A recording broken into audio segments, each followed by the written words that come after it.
Subscribe करें हमारे YouTube channel को और बेल आइकन को प्रेस करें हमारे लेटेस्ट वीडियोस को देखने के लिए।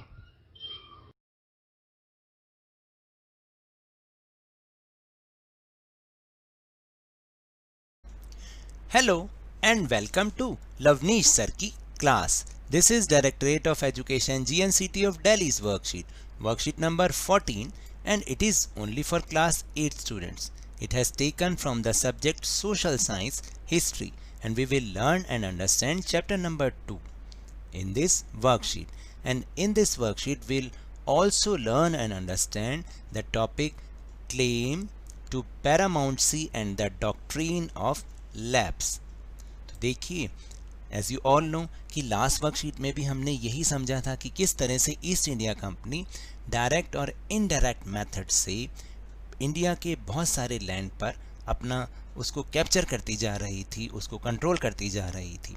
तो आज भी हम ऐसी ही दो पॉलिसीज़ के बारे में समझेंगे जिनको कि अपनाकर ईस्ट इंडिया कंपनी ने हमारे इंडिया पर ज़्यादातर जितने भी प्लेसेस थे उनको कैप्चर कर लिया। तो ये पॉलिसीज़ क्या थी? Now let's see and understand the claim of paramountcy. As you know that from the early 19th century the company persuaded an aggressive policy of territorial expansion। जैसा कि हम सबको पता है कि 19th सेंचुरी की शुरुआत में ही कंपनी ने अब धीरे धीरे अपनी एक एग्रेसिव पॉलिसी अपना ली थी और अपनी जो उनकी टेरिटरी थी उसको एक्सपेंड करना उन्होंने शुरू कर दिया था। Under governor general lord Hastings a new policy of paramountcy was initiated. और जो गवर्नर जनरल लॉर्ड हेस्टिंग्स थे ना, उन्होंने एक नई पॉलिसी की शुरुआत की जिसका नाम था paramountcy. Now the company claimed that its authority was paramount or supreme, hence its power was greater than that of Indian states। तो इस पॉलिसी के तहत जो कंपनी थी वो इस बात को क्लेम करती थी, इस बात को मानती थी कि वही सबसे सुप्रीम अथॉरिटी है और यहाँ तक कि वो इंडियन स्टेट से भी काफ़ी ऊपर है। In order to protect its interest, it was justified in annexing or threatening to annex any Indian kingdom। और इसी के तहत वो किसी भी इंडियन स्टेट पर कब्जा करने और उसको डराने धमकाने के लिए भी उसको अपना राइट मानती थी। This view continued to guide later British policies as well। और यही सब चीज़ें हमें आगे की ब्रिटिश पॉलिसी में भी बहुत अच्छे से दिखाई पड़ती हैं। This process however did not go unchallenged। और लेकिन ये जो प्रोसेस था ऐसा नहीं था कि वो अनचैलेंज चलता ही रहा। For example when the British tried to annex the small state of Kittur in Karnataka today, Rani Chennamma took to arms and led an anti-British resistance movement। तो देखिए, फॉर एग्जाम्पल क्या था कि ब्रिटिश ने ऐसा ही सोचा और ट्राई किया एक छोटे से स्टेट को जो कि आजकल कर्नाटका में है, उसका नाम है कित्तूर, उसको कैप्चर करने के लिए जो है शुरुआत की, एक कोशिश की। तो लेकिन वहाँ की जो रानी थी, Rani Chennamma, took to arms and led an anti British resistance movement. तो उन्होंने हथियार उठा लिया अंग्रेज़ों के खिलाफ और अंग्रेज़ों के खिलाफ एक मूवमेंट छेड़ दिया उन्होंने। She was arrested in 1824 and died in prison 1829। उनको पकड़ लिया गया, उन्हें जेल में डाला गया 1824 में और जेल में रहते रहते ही 1829 में उनकी डेथ भी हो गई। बट रायन्ना, अ पुअर चौकीदार of Sangolli in Kittur, carried on the resistance. लेकिन उनके बाद जो एक संगोली, उसके दूर की एक जगह है संगोली, कित्तूर में ही, वहाँ का एक गरीब चौकीदार रायन्ना, उसने इस मूवमेंट को जारी रखा। With popular support he destroyed many British camps and records. उन्होंने क्या किया, बहुत सारे सपोर्ट के साथ साथ उन्होंने क्या किया कि बहुत सारे ब्रिटिश कैंप को और उनके रिकॉर्ड्स को ख़त्म कर डाला, डिस्ट्रॉय कर डाला। He was caught and hanged by the British in 1830। उन्हें भी लेकिन ब्रिटिशर्स ने पकड़ लिया और फांसी के फंदे पे चढ़ा दिया 1830 में। There were several other cases of resistance. और इस तरीके के कई केसेस उसके बाद सुनने को मिले जो कि एंटी ब्रिटिश थे। In the late 1830s, the East India Company became worried about Russia। और 1830 के बाद के उसके आसपास के समय से ईस्ट इंडिया कंपनी रशिया को लेकर बहुत चिंतित थी। It imagined that Russia might expand across Asia and enter India from northwest।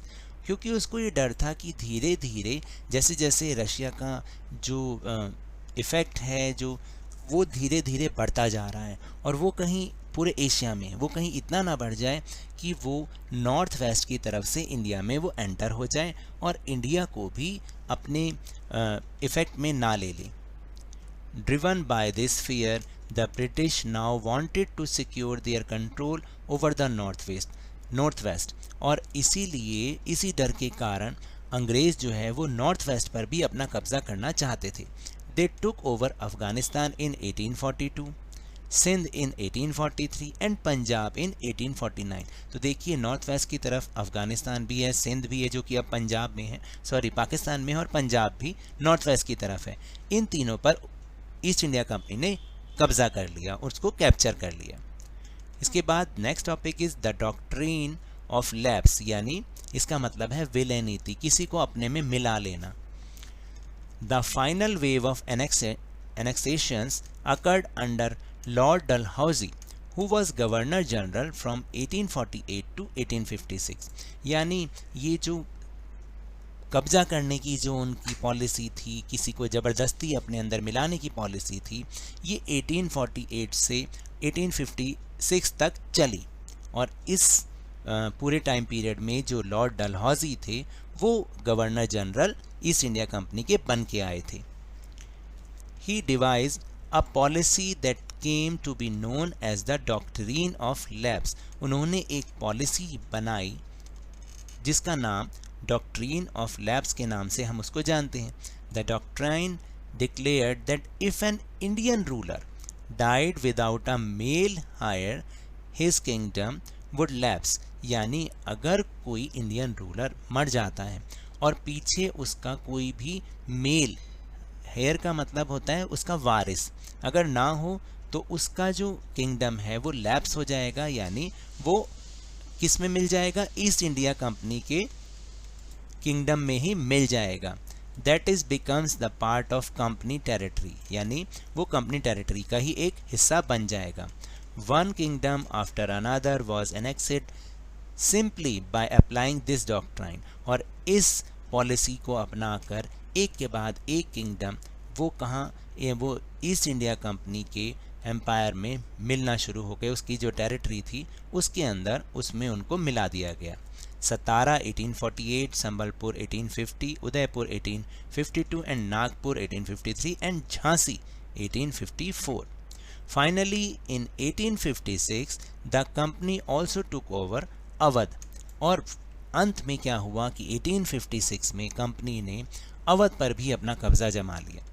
This time the British had an added argument that they were obliged by duty to take over Awadh in order to free and people from the misgovernance of Nawab। यानी इस बार जो उन्होंने argument दिया वो बहुत ही इस सबसे अलग था।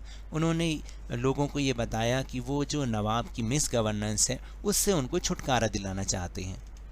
And racked by humiliating way in which the nawab was depose, the people of Awadh joined the great revolt that broke out in 1857। और अपने इतने प्रिय नवाब को इस तरीके से हटता देखकर जो अवध के लोग थे उन्होंने भी इस महान एक जो स्वतंत्रता संग्राम 1857 में हुआ उसको ज्वाइन कर लिया और अंग्रेज़ों के खिलाफ उसको लड़ा। So now we'll move on our question answer section. So the first question is what was the claim to paramountcy, under whose leadership the claim of paramountcy was declared. Answer is the company claimed that its authority was paramount or supreme, hence its power was greater than that of Indian states. In order to protect its interests, it was justified in annexing or threatening to annex any Indian kingdom and the Governor General Lord Hastings' leadership, the claim of paramountcy was declared. Now the question number 2 is, what was the doctrine of lapse? Why it was immoral? And the answer is, the doctrine declared that if an Indian ruler died without a male heir, his kingdom would lapse, that is, becomes the part of company territory. One kingdom after another was annexed simply by applying this doctrine. It was immoral because in this a princely state was forcefully merged into company's empire. Question number 3 is, which South Indian state was tried to be conquered under the claim of paramountcy? What happened after it? Answer is, under the policy of paramountcy, an attempt was made to capture Kittur in the state of Karnataka in South India. As a result, Rani Chennamma of Kittur took up arms and launched a movement against the British. Question number 4 is, why East India Company was afraid of Russian influence? Answer is, East India Company was afraid of Russian influence because East India Company imagined that Russia might expand across Asia and enter India from northwest. Now the question number 5 is, if you would be the citizen of Kittur, why would you revolt against the East India Company? My suggestion is, if I were a citizen of Kittur, I would also oppose the company because no matter how small a state is, slavery is not liked by anyone, and the British wanted to capture Kittur and make it their slave. And the last question, question number 6 is, the claim to paramountcy and the doctrine of lapse shows which kind of thoughts of British? The answer is, the claim to paramountcy and the doctrine of lapse policy shows the British thinking of forcibly occupying any territory. So now that's all for this worksheet. अगर मेरे इस तरह समझाने से आपको थोड़ा सा भी समझ में आया हो तो इस चैनल को ज़्यादा से ज़्यादा सब्सक्राइब कीजिए, लाइक कीजिए और बहुत ज़्यादा शेयर भी कीजिए। और हाँ, मेरे साथ इसी तरह वर्कशीट को समझते रहिए, लेकिन ध्यान और मन लगाकर पूरी मेहनत और लगन के साथ पढ़ते रहिए। And if you want to protect from corona virus, then wash your hands with water and soap regularly and wear a mask always, क्योंकि जब तक दवाई नहीं तब तक कोई ढिलाई नहीं। Thank you very much.